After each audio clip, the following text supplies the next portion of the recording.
Paris Olympic 2024 में भारत ने भले ही कोई गोल्ड मेडल ना जीता हो, मगर कई पदकवीर हुए हैं।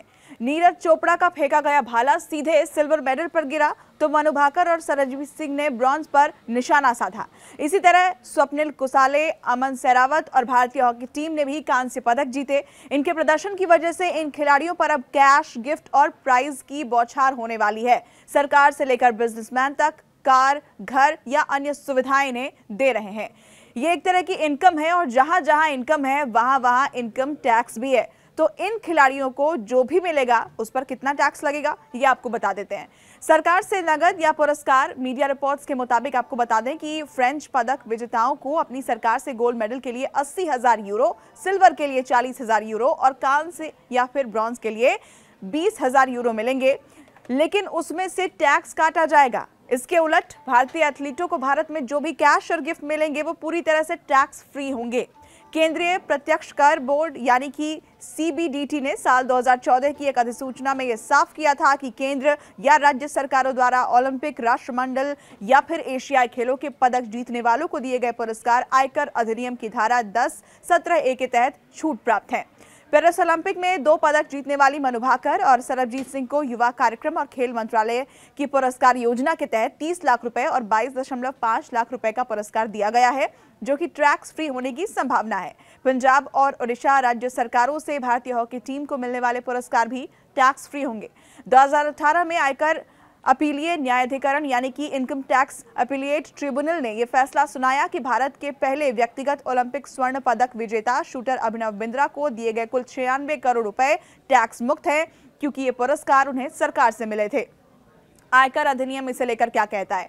टाइम्स ऑफ इंडिया की एक रिपोर्ट के मुताबिक सीएनके एंड एसोसिएट्स में टैक्स पार्टनर गौतम नायक का यह कहना है कि मुख्य सवाल यह है कि क्या मेडल को आभूषण माना जाएगा। उनका तर्क यह है कि ऐसा नहीं है, क्योंकि ये सोने की चेन या हार जैसी रोज पहनने वाली वस्तु नहीं है। आयकर अधिनियम की धारा 56(2) में यह कहा गया है कि बिना विचार के चल संपत्ति, जैसा कि परिभाषित और निर्दिष्ट है, जहां कुल मूल्य 50,000 रुपए से ज्यादा है वो कर योग्य है, और उसके अलावा निर्दिष्ट वस्तुओं में भूमि, भवन, शेयर, प्रतिभूतियां और आभूषण शामिल हैं। एक मेडल किसी भी ऐसी श्रेणी में नहीं आएगा।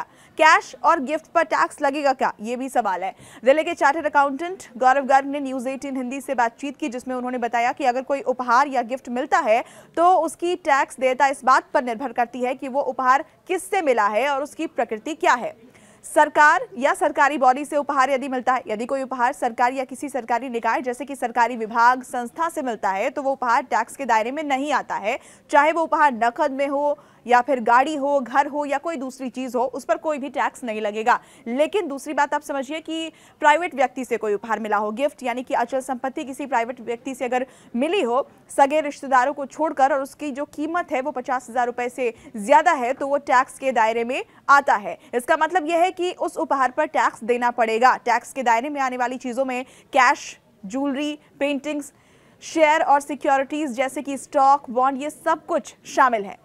और तीसरा पॉइंट आपको बता दें कि प्रॉपर्टी के अलावा दूसरी वस्तुएं, कुछ और वस्तुएं उपहार में जैसे कि गाड़ी दी जाती है, इलेक्ट्रॉनिक सामान मिलता है, फर्नीचर, एयर टिकट या हॉलिडे गिफ्ट्स जैसे कि छुट्टी पर जाने के लिए टिकट या पैकेज अगर मिलता है, इसको प्रॉपर्टी की परिभाषा के तहत नहीं माना जाता। इसलिए इस तरह के जो गिफ्ट होते हैं वो इनकम टैक्स के दायरे में नहीं आते हैं। आयकर अधिनियम की धारा 56(2)(10) में गिफ्ट पर टैक्स लगाने के प्रावधान होते हैं। और आपको बता दें कि ऊपर जो पॉइंट्स हमने आपको बताए हैं, टैक्स नियम इसी धारा के तहत लागू किए जाते हैं। जो गिफ्ट्स जिस धारा के तहत टैक्सेबल नहीं माने जाते उन पर कोई टैक्स नहीं लगता है। ये जानकारी आपको कैसी लगी हमें कमेंट सेक्शन के जरिए लिखकर बताइए। ऐसी ही बाकी खबरों के लिए देखते रहिए न्यूज़ 18 इंडिया।